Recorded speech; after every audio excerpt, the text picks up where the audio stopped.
نحمده ونصلي على رسوله الكريم اما بعد فاعوذ بالله من الشیطان الرجیم بسم اللہ الرحمن الرحیم الف لام میم ذلک الکتاب لا ریب فیہ ھدی للمتقین صدق اللہ العظیم وقال النبی صلی اللہ علیہ وسلم الکیس من دان نفسہ وعمل لما بعد الموت صدق رسولہ النبی الکریم۔ بزرگان محترم اور عزیز دوستو، اس دنیا میں سب سے قدیم اور سب سے پرانا مذہب اسلام، اسی لیے کہ پہلے انسان حضرت آدم علیہ نبینا علیہ الصلاۃ والسلام اس دنیا میں تشریف لائے۔ اللہ پاک نے ان کی تخلیق کس طرح فرمائی، انہیں کس طرح بنایا گیا اور کس طرح وجود عطا کیا گیا، وہ آپ نے سنا۔ اللہ تعالیٰ نے یہ دنیا بنائی اور اس دنیا میں انسانوں کو وجود عطا کرنا تھا، تو فرشتوں کو زمین پر آنے کا حکم دیا گیا کہ فرشتے زمین پر جائیں اور مختلف علاقوں سے مٹیاں اٹھا کر لائیں۔ فرشتوں نے اللہ کے حکم کی تعمیل کی اور زمین پر آ کر کے یہاں سے مٹی اٹھا کر لے گئے۔ اللہ پاک نے حکم دیا کہ ایک مجسمہ بنایا جائے۔ اب ظاہر بات ہے کہ یہ علم اللہ پاک نے فرشتوں کو خود دیا تھا۔ اللہ کے عطا کردہ علم کے مطابق فرشتوں نے پیر سے لے کر کے گردن تک کا حصہ بنایا، پیر بنائے، جسم بنایا، ہاتھ بنائے، کاندھے اور گردن بنائی۔ پھر اللہ پاک کا حکم ہوا کہ اب جسم کا یہ اوپر کا حصہ ایسا بنایا جائے کہ اس میں سوچنے کی، سمجھنے کی، فیصلہ کرنے کی، دیکھنے کی، سونگھنے کی، بولنے کی، چکھنے کی، سننے کی، یہ ساری صلاحیت موجود ہے۔ فرشتوں نے عاجزی ظاہر کی کہ ہم نہیں کر سکتے، تو چہرہ اور سر اللہ پاک نے بنایا۔ ہمارا یہ چہرہ اور ہمارا یہ سر اللہ پاک نے اپنے دست قدرت سے بنایا۔ جسم کے اس حصے کا احترام ضروری ہے، اسی لیے نبی کریم صلی اللہ علیہ وسلم کی تاکید ہے کہ اپنے بچوں کو، یا خدا نخواستہ جھگڑا ہو گیا اور مار پیٹ کی نوبت آئی تو کسی کو چہرے پر اور سر پر مت مارو، اور آپ نے فرمایا کہ جسم کا یہ حصہ اللہ نے اپنے دست قدرت سے بنایا۔ جب مجسمہ تیار ہو گیا تو اللہ پاک نے اپنے امر کن سے اس میں روح پھونک دی۔ ہماری طرح حضرت آدم علیہ السلام دیکھنے لگے، بولنے لگے، سننے لگے، سمجھنے لگے، چلنے لگے، پورے جسم کا، ہاتھ پیر کا استعمال کرنے لگے۔ اللہ پاک نے حکم دیا فرشتوں کو کہ اسے آدم کو سجدہ کرو۔ تمام فرشتوں نے بلا کسی حیلہ اور حجت کے اللہ کے حکم کی تعمیل کی۔ اللہ اس کے رسول کے حکم کے مقابلے میں اپنی عقل کا استعمال کرنا درست نہیں ہے۔ یہی وجہ ہے کہ تمام فرشتوں نے اللہ کے حکم کی تعمیل کی، سنا اور سجدہ کیا۔ حالانکہ انہی فرشتوں نے حضرت آدم کا مجسمہ بنایا تھا، لیکن کسی فرشتے نے، کہنا تو دور کی بات ہے، اس تعلق سے سوچا بھی نہیں ہوگا۔ ابلیس وہاں پر تھا جو فرشتوں میں سے نہیں ہے۔ فرشتوں کو اللہ نے نور سے پیدا کیا ہے، اور جنات و شیاطین، ابلیس کو اللہ نے آگ سے بنایا ہے۔ ہم انسانوں کو اللہ نے مٹی سے بنایا ہے۔ فرشتوں نے اللہ کے حکم کی تعمیل کی، سب نے سجدہ کیا۔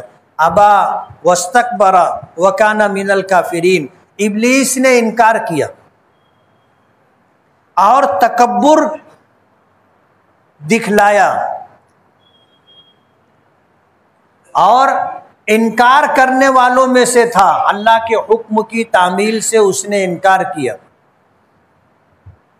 اس سے پوچھا گیا کہ تو نے آدم کو سجدہ کیوں نہیں کیا؟ ہمارا حکم تھا۔ تو اس نے عقل کا استعمال کیا، حجت کی، اور کہا خلقتنی من نار وخلقتہ من طین، آپ نے مجھے آگ سے بنایا ہے، آگ سے پیدا کیا ہے، اور آدم کو مٹی سے بنایا گیا ہے۔ کہنے کا مقصد یہ تھا کہ آگ میں علو ہے، بلندی ہے، آپ آگ جلاؤ، جب آگ جلتی ہے تو اوپر کی طرف اٹھتی ہے، اور مٹی میں پستی ہے، وہ نیچے جاتی ہے۔ تو اس نے اپنا بلند ہونا اور آدم علیہ السلام کا مٹی سے بنائے جانے پر ان کے پست ہونے کی دلیل دی کہ میں مرتبے میں بلند ہوں، مجھے آگ سے بنایا گیا ہے، آدم کو مٹی سے بنایا گیا ہے، میں آدم کو کیسے سجدہ کروں؟ انکار کیا، اور اسی انکار کی وجہ سے اللہ پاک نے ابلیس کو آسمانوں سے اتارا، زمین پر تا قیام قیامت رہنے کا حکم دیا۔ لیکن یہ ابلیس وقتاً فوقتاً آسمانوں پہ جایا کرتا تھا، فرشتوں کے ساتھ بیٹھا کرتا تھا، ان کی باتیں سنا کرتا تھا۔ اللہ پاک کی طرف سے فرشتوں کو جو حکم دیا جاتا تھا، اگر کوئی بات اس کے کان میں پڑ جاتی تو وہ زمین پر آ کر کاہن اور جادوگروں کو وہ بات بتایا کرتا تھا کہ دنیا میں یہ انقلاب آنے والا ہے، یہ تبدیلی ہونے والی ہے، کسی کو خوشی ملنے والی ہے، کسی کے یہاں اولاد ہونے والی ہے، کسی کا انتقال ہونے والا ہے، طوفان آنے والا ہے، انقلابات زمانہ۔ کوئی بات بھی ہوتی تھی وہ کاہنوں اور جادوگروں کو بتاتا تھا۔ حدیث پاک میں آتا ہے، حضور نے فرمایا، بخاری شریف کی روایت ہے کہ یہ کاہن اور جادوگر لوگ شیطان کی اس ایک بات کے ساتھ 100 جھوٹ ملا کر کے اس کو وائرل کر دیا کرتے تھے، لوگوں میں چلا دیا کرتے تھے۔ اب ظاہر بات ہے اس میں ایک بات وہ ہوتی تھی جو فرشتوں کو اللہ پاک کی طرف سے حکم ملا ہوتا تھا، اور وہی بات شیطان ابلیس سن کر کے آیا، اس نے کاہن اور جادوگر کو بتایا، تو وہ لوگ اس سچ بات کے ساتھ 100 جھوٹ ملاتے تھے۔ جب وہ سچ وجود میں آتا تھا تو لوگ اس کو دیکھ کر کے کاہن کی اس بات پر اعتماد اور بھروسہ کر لیتے تھے، اور اس ایک بات کے صحیح ہونے کے ساتھ بقیہ تمام غلط اور جھوٹ بات کو بھی سچ مان لیتے تھے۔ اور یہ سلسلہ چلتا رہا، ابلیس کا آسمانوں پر آنا جانا، فرشتوں کے ساتھ اٹھنا بیٹھنا، سب کچھ ہوتا رہا۔ لیکن جب اللہ پاک نے ہمارے آقا جناب رسول اللہ صلی اللہ علیہ وسلم کو مبعوث کرنا چاہا کہ آپ اس کائنات میں تشریف لائیں گے اور آپ کو نبوت و رسالت سے سرفراز کیا جائے گا، اللہ پاک نے یہ فیصلہ کر دیا کہ اب ابلیس آسمانوں پر نہیں آئے گا، اس کی آمد و رفت بند کر دی گئی، اور ستاروں کو مامور کیا گیا کہ اگر یہ آسمان پر آنے کی کوشش کرے تو ستارے اس کو ٹوٹ کر کے لگیں۔ ہم جو تاروں کو گرتا ہوا ٹوٹتا ہوا دیکھتے ہیں، اور ہم جسے شہاب ثاقب کہتے ہیں، یہ اللہ پاک کے حکم کی تعمیل میں ہوتا ہے کہ جب ابلیس آسمان پہ جانے لگتا ہے، کوشش کرتا ہے، تو یہ ستارے اس کو مارتے ہیں، اس کو زمین پر گرا دیتے۔ یہ زخمی ہو کر کے کبھی تو مر جاتا ہے، کبھی تو مر جاتا ہے جو اور شیاطین ہوتے ہیں۔ ابلیس کو تو اللہ پاک نے قیامت تک کی زندگی دی ہے، لیکن جو زخمی ہو جاتے ہیں، مرتے نہیں ہیں، وہ جنگلات میں آنے جانے والے لوگوں کو بہکاتے ہیں، گمراہ کرتے ہیں، جنہیں قول بیابانی کہا جاتا ہے۔ نبی کریم صلی اللہ علیہ وسلم کی جب بعثت ہونے والی تھی تو یہ ایک انقلاب اس دنیا میں آیا تھا، اور ابلیس نے اپنی تمام ذریت کو، شیاطین کو حکم دیا تھا کہ تم دنیا میں گھومو، دیکھو کون سا ایسا کام ہوا ہے یا ایسی کون سی چیز وجود میں آئی ہے جس کی وجہ سے ہمارا آسمانوں پر آنا جانا بند ہو گیا؟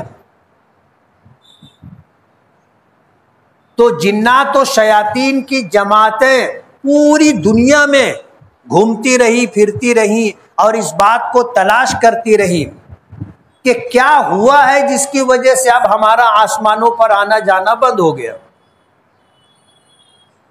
بخاری شریف کی روایت ہے، جنوں کی کوئی جماعت اس وقت مکہ مکرمہ کے آس پاس سے گزری، نبی کریم صلی اللہ علیہ وسلم فجر کی نماز پڑھا رہے تھے اور نماز میں قرآن کریم کی تلاوت کر رہے تھے۔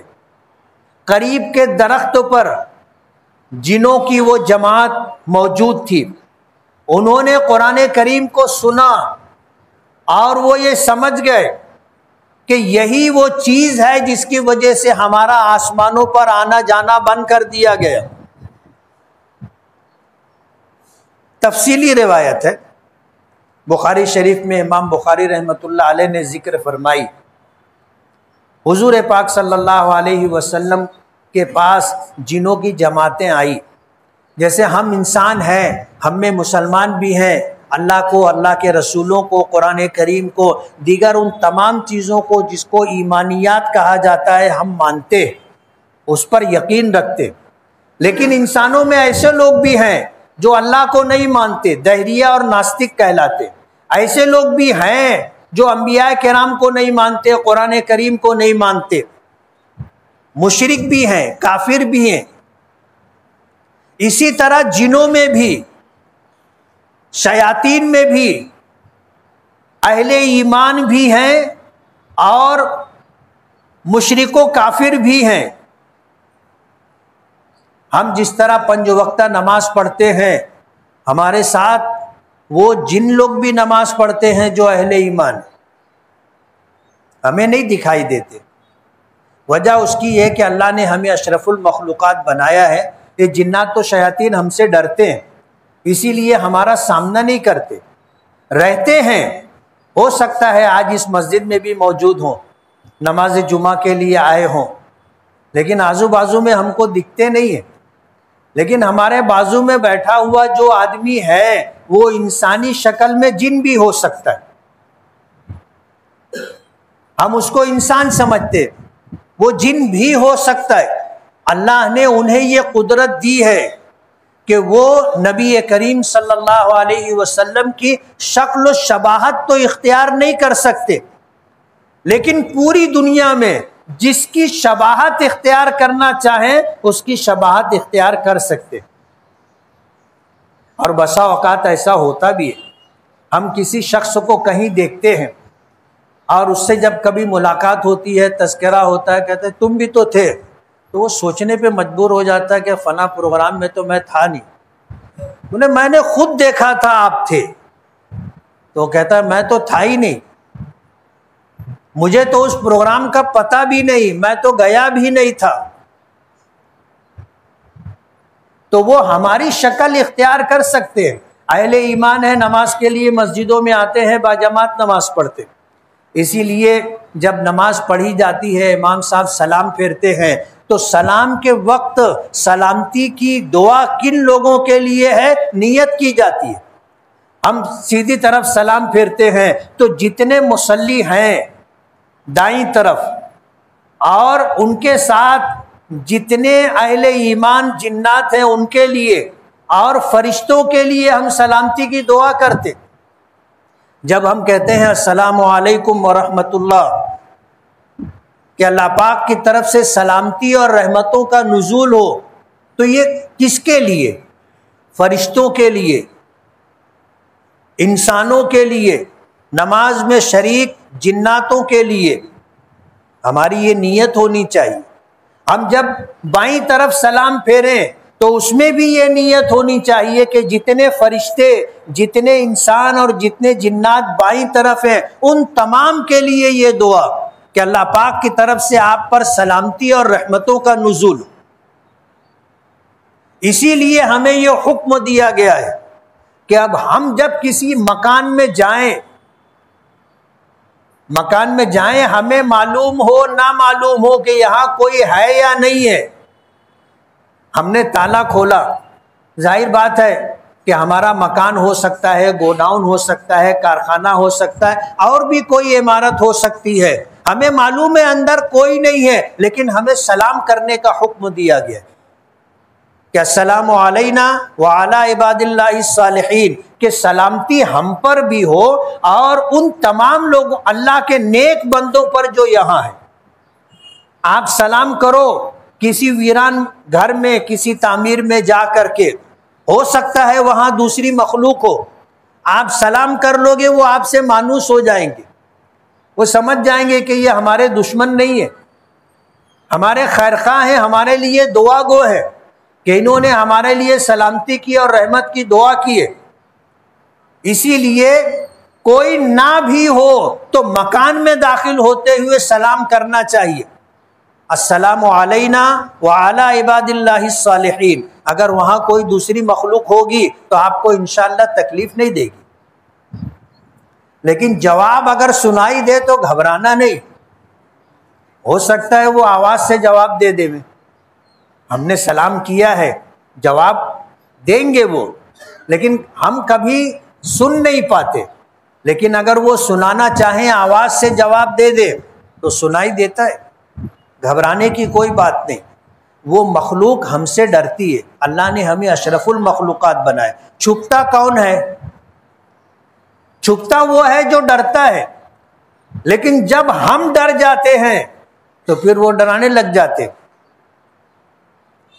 اس لیے ہمیں اس بات کا حکم دیا گیا کہ اتقوا اللہ، اللہ سے ڈرو، بلکہ اللہ ہی سے ڈرو۔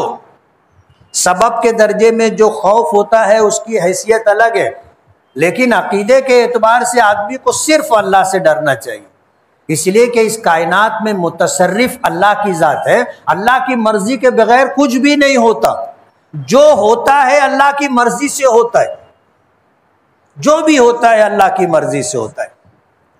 تو جنات و شیاطین کا آسمانوں پہ آنا جانا بند کر دیا گیا۔ وجہ اس کی یہ تھی کہ اللہ پاک نے جب قرآن پاک نازل کرنے کا فیصلہ فرمایا تو اس کے تحت یہ فیصلہ کیا کہ اب جنات و شیاطین آسمان پر نہ جا سکے۔ اللہ پاک نے قرآن پاک کے نزول کا فیصلہ کیا، فرشتوں میں فرشتوں کے سردار حضرت جبرائیل کے ذمے اور کاموں کے ساتھ ایک کام وحی کا پہنچانا بھی ہے کہ اللہ پاک کی طرف سے اللہ پاک کے احکامات نبی کریم صلی اللہ علیہ وسلم تک پہنچانا۔ تو یہ قرآن کریم آسمانی کتابوں میں ایسی کتاب ہے کہ جس کی کتابت کے ساتھ خود اللہ پاک نے تلاوت بھی فرمائی، اسی لیے اسے کلام اللہ بھی کہا جاتا ہے کہ یہ اللہ کا کلام۔ حضور نے، اللہ پاک نے اس کی تلاوت کی، حضرت جبرائیل نے سنا، حضرت جبرائیل نے آ کر حضور کے پاس تلاوت کی، حضور پاک صلی اللہ علیہ وسلم نے سنا، اور جب حضور قرآن کریم کی آیات یا سورت نازل ہوتی تھی تو قرآن کریم لکھنے والے لوگوں کو بلاتے تھے، کاتبان وحی کو، 5-7 لوگ تھے جو جو لکھنا جانتے تھے، حضور ان کو بلاتے تھے اور قرآن کریم کی جو آیات نازل ہوتی تھی وہ لکھواتے تھے۔ قرآن کریم لکھا گیا، مختلف لوگوں کے پاس بٹا ہوا تھا، جس نے جو لکھا وہ اپنے پاس محفوظ رکھا، ظاہر بات ہے کئی لوگ تھے، اور پھر ان کے پاس سے لوگوں نے بھی اس کو حاصل کیا۔ حضور کے زمانے میں قرآن کریم ایسا 2 دفتیوں کے درمیان نہیں تھا، جیسے آج ہمارے پاس چھپا ہوا لکھا ہوا 2 دفتیوں کے درمیان پورا کلام پاک ہے۔ اس زمانے میں ایسا نہیں تھا۔ حضرت ابو بکر کا زمانہ آیا، اور میں نے پچھلے ہفتوں میں جنگ یمامہ کا تذکرہ کیا تھا۔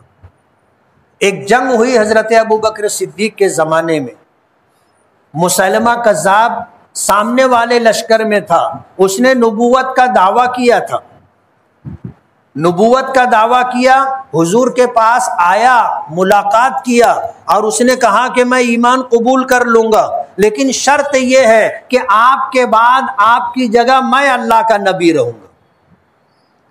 حضور نے فرمایا کہ یہ فیصلہ، اس کا اختیار میرے پاس نہیں ہے، اللہ جسے چاہتا ہے نبی بناتا ہے، اللہ جسے چاہتا ہے رسول بناتا ہے، میں کسی کو نبی اور رسول نہیں بنا سکتا۔ اور تم نے تو بہت بڑی بات کہی ہے، میرے ہاتھ میں یہ کھجور کی جو ٹہنی ہے، اگر تم ایمان لانے کے لیے اس کا بھی مطالبہ شرط کے درجے میں رکھو گے کہ یہ چھڑی مجھے دینی پڑے گی تو مجھے منظور نہیں، تم تو نبوت مانگنے کے لیے آئے۔ چلا گیا، اس نے تیاری شروع کر دی، اور حضرت ابوبکر صدیق رضی اللہ تعالیٰ عنہ کے زمانے خلافت میں اس نے نبوت کا دعویٰ کیا، اور حضرت ابوبکر صدیق نے صحابہ کرام کو مقابلے کے لیے بھیجا، اور جنگ یمامہ ہوئی جس میں بہت سارے ایسے صحابہ کرام شہید ہو گئے جو حافظ قرآن تھے۔ اب ظاہر بات ہے جن کو قرآن زبانی یاد تھا ان میں سے ایک بہت بڑی تعداد شہید ہو گئی۔ حضرت عمر فاروق رضی اللہ تعالی عنہ نے اس بات کو محسوس کیا اور حضرت ابوبکر صدیق رضی اللہ تعالی عنہ سے گزارش کی کہ ہمیں قرآن کریم کو یکجا کر لینا چاہیے، اکٹھا کر لینا چاہیے، اور اسے کتابی شکل دے دینی چاہیے۔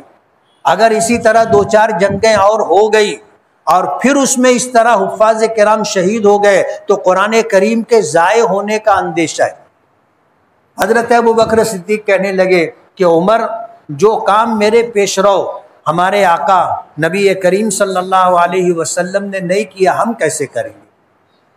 لیکن حضرت عمر اصرار کرتے رہے، حتیٰ کہ حضرت ابوبکر نے کہا کہ ان کی طرف سے اصرار ہوتا رہا یہاں تک کہ اللہ نے میرے سینے کو بھی کھول دیا۔ ان شرح اللہ صدری، اللہ نے میرے سینے کو کھول دیا کہ ہاں یہ کام ہونا چاہیے۔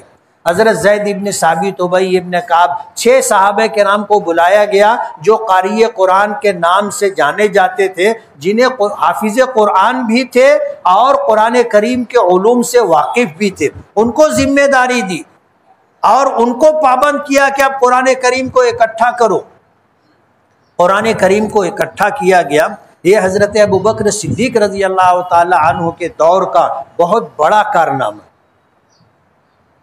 اس زمانے میں جو قرآن کریم لکھا گیا، ایک ایک آیت کو قرآن کا جو لے کر کے اعلان کیا گیا کہ جس کے پاس قرآن کریم کی آیات صورت لکھی ہوئی شکل میں ہو وہ لے کر کے آئے۔ جب کوئی لے کر کے آتا تھا تو اس پر 2 گواہ لیتے تھے، 2 گواہ کہ تم نے یہ آیات جب لکھی حضور کے سامنے بیٹھ کر کے تو گواہ کون تھا؟ جس کے پاس 2 گواہ تھے وہ آیات لی گئی، حتیٰ کہ پورا قرآن کریم اس طرح اکٹھا کیا گیا، کتابی شکل دی گئی۔ تمہید کافی لمبی ہو گئی۔ تو یہ قرآن کریم حضرت ابوبکر صدیق رضی اللہ تعالی عنہ کے زمانے میں یکجا کیا گیا، اکٹھا کیا گیا، اور جس طرح یہ قرآن کریم لکھا گیا ہے یہ توقیفی ہے۔ توقیفی کا مطلب یہ ہے کہ کسی کو قیامت تک اس میں تبدیلی کرنے کا حق نہیں۔ قرآن کریم میں جیسا بسم اللہ الرحمن الرحیم لکھا گیا ہے اسی طرح بسم اللہ الرحمن الرحیم لکھا جائے گا۔ حالانکہ عربی رسم الخط کے اعتبار سے اگر دیکھو گے تو با ایک الگ حرف ہے اور اسم ایک الگ لفظ ہے۔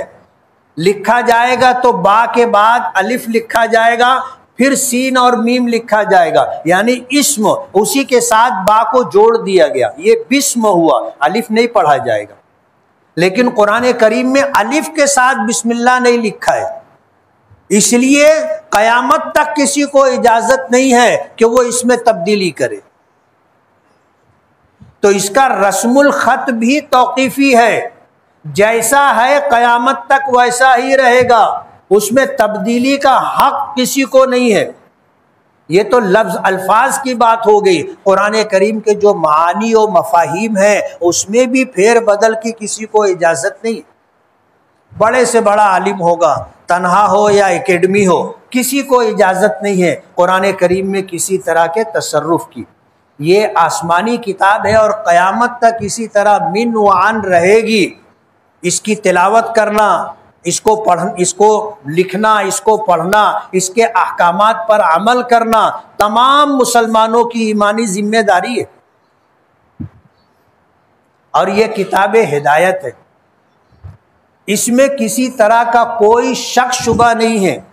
ذالک الکتاب لا ریب فیہ، اس کتاب میں کسی طرح کا کوئی شک شبہ نہیں ہے۔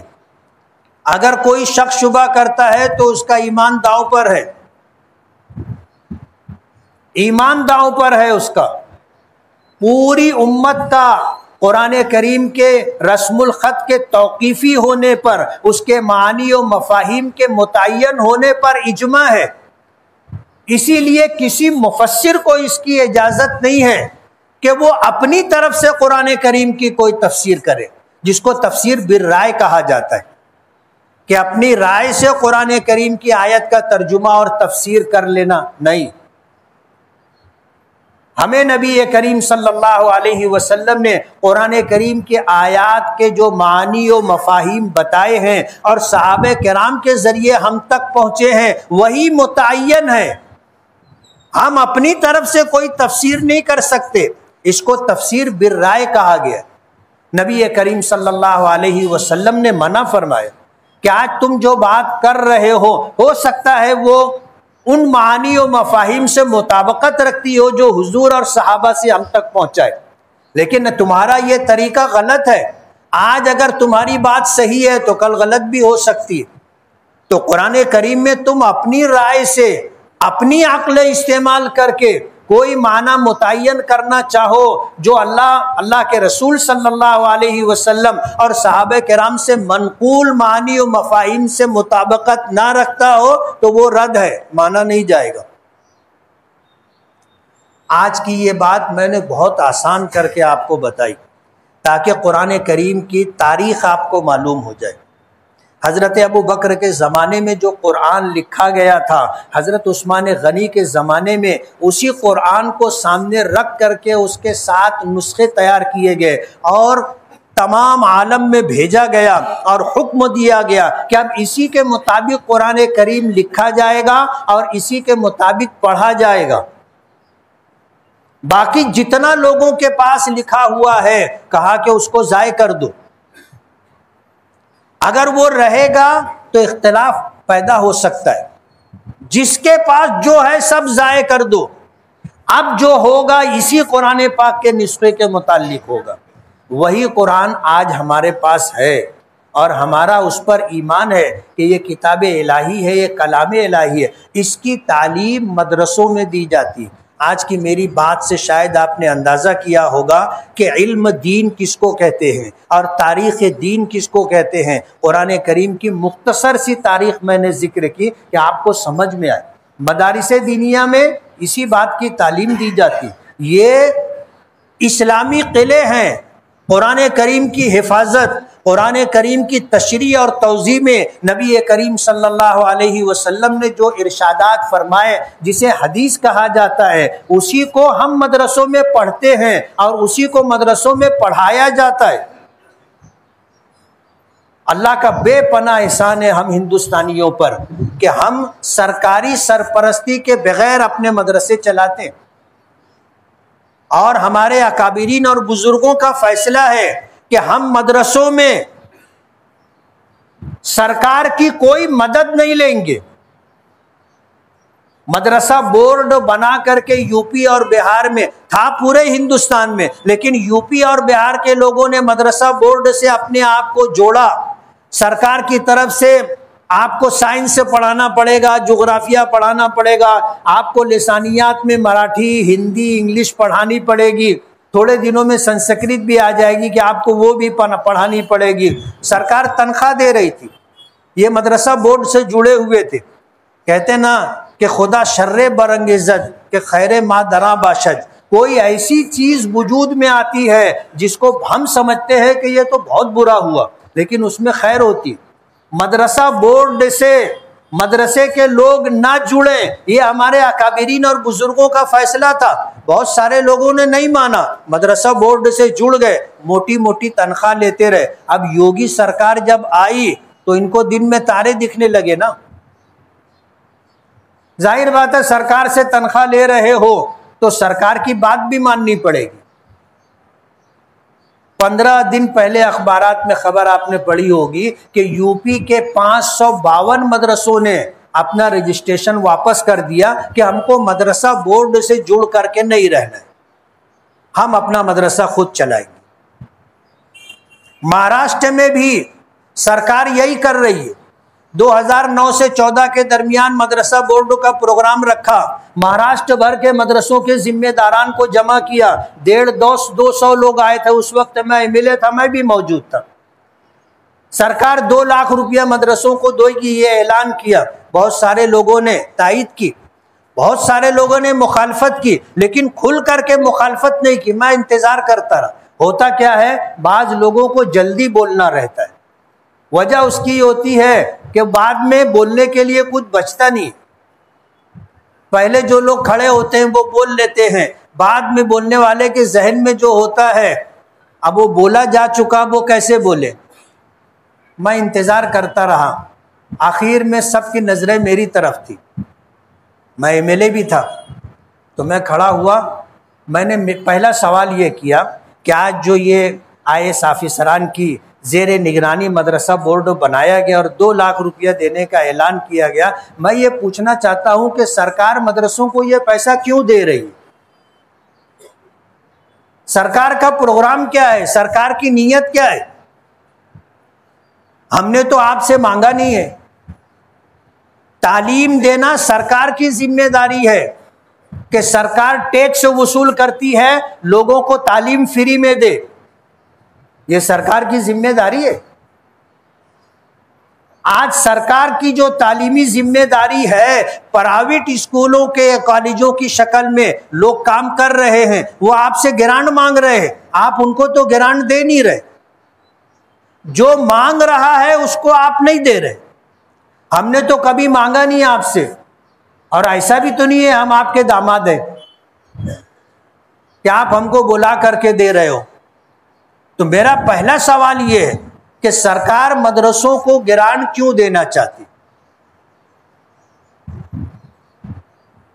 اس کے بعد میں نے بہت کھل کر کے مخالفت کی، اور اس طاقت کے ساتھ مخالفت کی کہ وہ پروگرام ٹائیں فش ہو گیا۔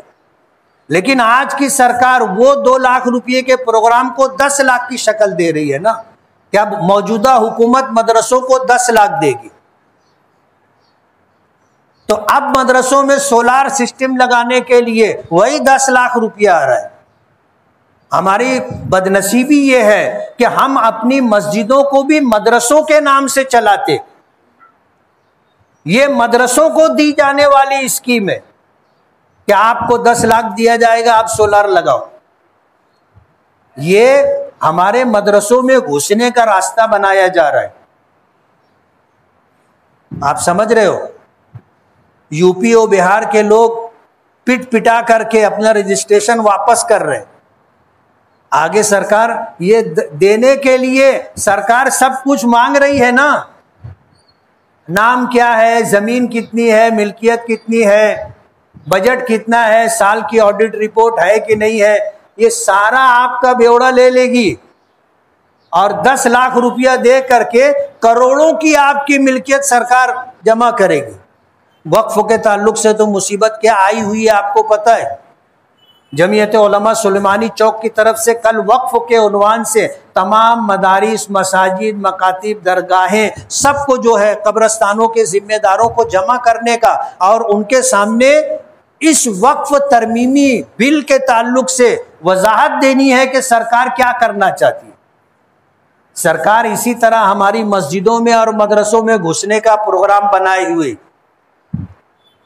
آج جیسے جامع مسجد کروڑوں کی ملکیت ہے، 10 لاکھ روپیہ لے کر کے سرکار ہم سے مسجد چھیننے کا پروگرام بنا رہی ہے۔ یہی وجہ ہے، آپ دیکھو گے شہر میں جو مسجدیں مسجد کے نام سے ہے وہاں آپ کو سولار کی سہولت سرکار کی طرف سے نہیں ملے گی، جس کا رجسٹریشن مسجد کے نام سے ہے ان کو سرکار کی طرف سے سہولت نہیں ملے، یہ مدرسوں کے لیے ہے۔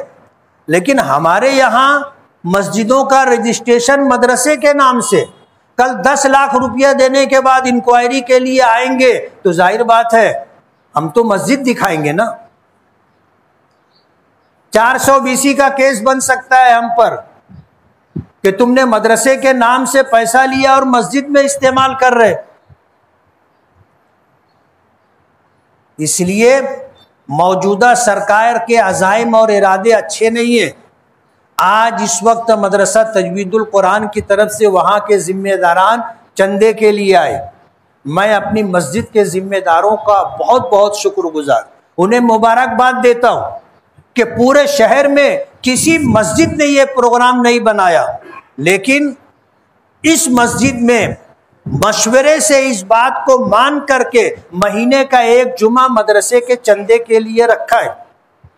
اور میں نے پچھلے ہفتے ہی آپ حضرات کے گوش گزار کر دیا تھا کہ اگلا ہفتہ مدرسہ تجوید القرآن کے چندے کا، مدرسہ تجوید القرآن کے چندے کا ہے.